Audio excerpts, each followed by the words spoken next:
ऋतिक, तन्वी को बिल्कुल अच्छा नहीं लगेगा कि तुम इस तरह। तो उसे कैसे अच्छा लगा शिवन्या? उसके सिवा और किसका कठोर दिल हो सकता है इतना, जो तन्वी जैसी लड़की को मार दे, सिवाय उस नागिन के। पहले मैं इन सब चीजों में नहीं मानता था कि नागिन है, पर है शिवन्या कि जो कुछ भी हो रहा है वो नागिन ही है। क्यों कर रही है वो ये सब? क्यों मार रही है इंसानों को नागिन? कुछ समझ में नहीं आता। क्या क्या सच में इच्छाधारी नागिन होती है? फिर इन भाई को वहां में सूरी अंकल की मौत और अब तन्वी चली गई, पता नहीं क्यों। समझ में नहीं आता मेरे परिवार के पीछे क्यों पड़ गई। पर एक बात समझ आ गई कि वो मेरे पूरे परिवार को मारने आई है। वो जिस दिन मुझे मिल गई, मैं मार डालूं बाहर से।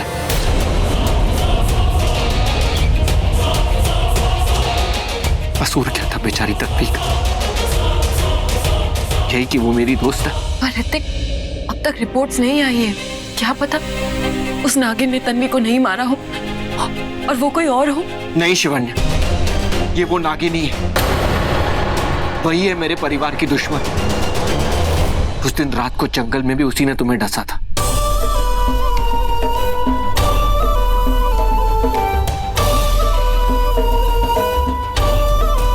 तन्वी को किसी नागिन ने नहीं मारा, तो फिर किसने? पता करना होगा। भयंकर, भयभीत, भयानक मौत मारी बेचारी तन्वी। लेकिन तेरी मौत उससे भी ज्यादा भयानक होगी नागिन, क्योंकि नेवले की जिंदगी का एक ही हसून होता है, उसके सर पर एक ही खून सवार होता है।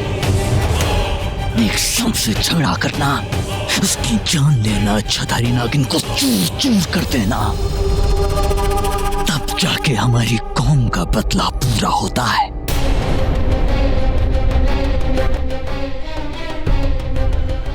पहले तुझे मारूंगा, कब तक बचेगी, कहां तक बचेगी?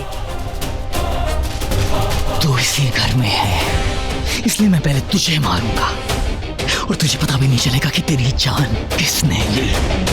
और रही बात तेरी, तुझे भी मैं सामने लाऊंगा, लेकिन पहले तुझे मारूंगा। चीज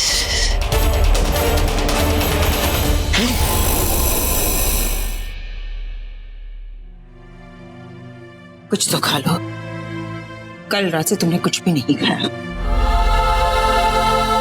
अभी तन्वी को कोई कैसे मार सकता है? क्या किया था उसने? क्या बिगाड़ा था किसी का? कैसे खा सकती हूँ मैं?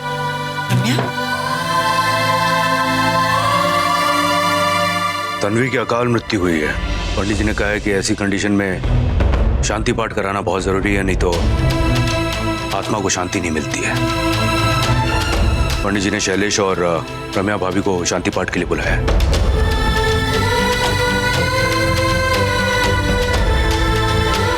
आगे जी, रम्या की हालत बहुत ही खराब है। मुझे नहीं लगता कि ऐसी हालत में वो पूजा में बैठ पाएगी। हालत तो शैलेश की भी ठीक नहीं है, मुझे भी नहीं लगता कि ये पूजा में बैठ पाएगा। क्या करें? माँ, अगर आप कहो तो मैं और शिवन्या चले जाते हैं अर्जुन के साथ पूजा में बैठने। मौका भी सही मौके पर आता है। आगे मौका नागिन, तू जा रही है और मैं भी आ रहा हूँ तेरी आत्मा को शांति देने, तेरी मौत की आहुति देने। मैं भी चलता। अंकल जी, अगर आप बुरा ना माने तो मैं भी इस पूजा में शामिल होना चाहूंगा, तन्वी की आत्मा को आखिरी विदाई देने के लिए। क्यों नहीं बेटा, मैं पंडित जी को बोल देता हूँ कि तुम चारों लोग पूजा में जा रहे हो। जी। सबको मौत देने वाले नागिन, अब तेरी मौत आई है। अगर बच सकती है तो बच ले अपने सदियों पुराने इस दुश्मन से।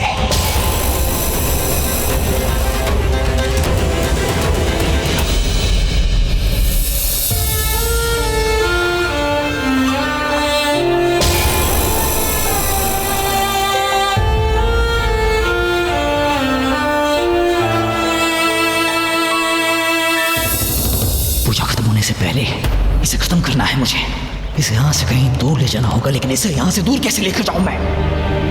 पूजा के लिए पीले फूल चाहिए, ये आइए। जी पंडित जी, मैं भी लेकर आया।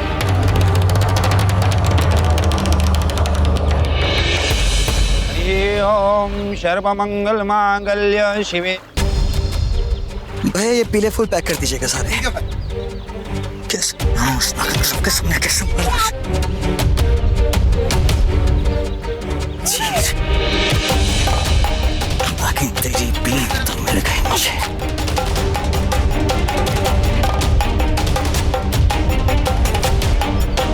इन पिटारों में क्या है बाबा? बाबा नहीं बच्चे, सपेरा सपेरा हूं मैं। बच्चा नहीं, नेवला। अरे तुझे कैसे पता कि इस पिटारे में सांप है और इस पिटारे में नेवला? डर गया ना? नेवला किसी से नहीं डरता, सांप से भी नहीं। लेकिन सांप बहुत डरता है नेवले से। बस इन्हीं दोनों की लड़ाई का खेल दिखाते हैं और 2 पैसे कमा लेते हैं साहब। बीन बजाते हैं आप? अरे अब भला बीन बिना बजाए सांप कैसे आएगा बाहर? बीन तो बजानी पड़ती है। सपेरे बाबू, मैं बस चाहता हूँ आप अपना ये खेल उन बच्चों को दिखाएं। बच्चों इधर आओ। बच्चे और बीन बजाते रहेंगे। देखिए ये इतने सारे पैसे हैं मेरे पास, लेकिन याद रखिएगा खेल चलता रहना चाहिए और जब तक मैं वापस ना आकर कहूँ ये बीन बजती रहनी चाहिए। अरे बिल्कुल बिल्कुल बजती रहेगी साहब।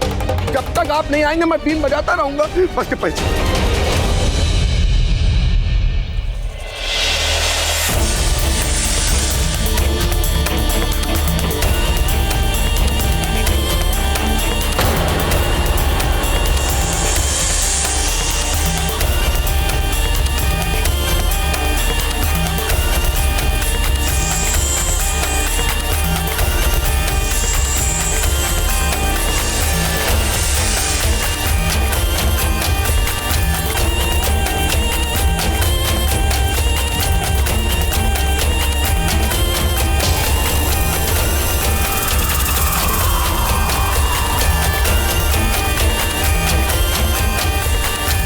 भाभी जी फूल।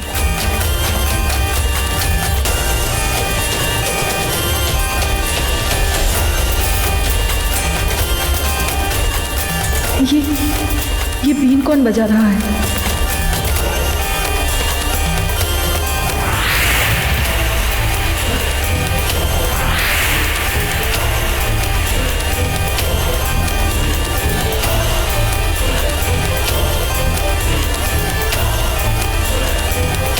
क्या हुआ भाभी जी? कुछ नहीं।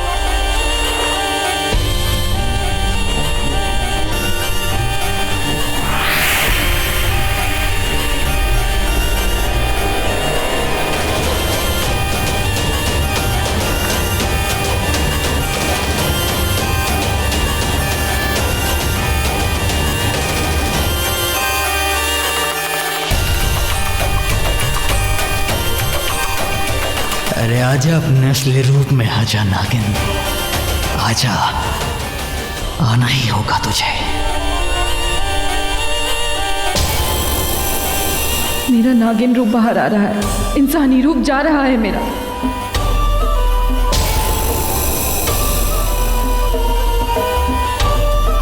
ऋतिक, मैं प्रसाद गाड़ी में छोड़कर आ गई, अभी लेकर आती हूँ।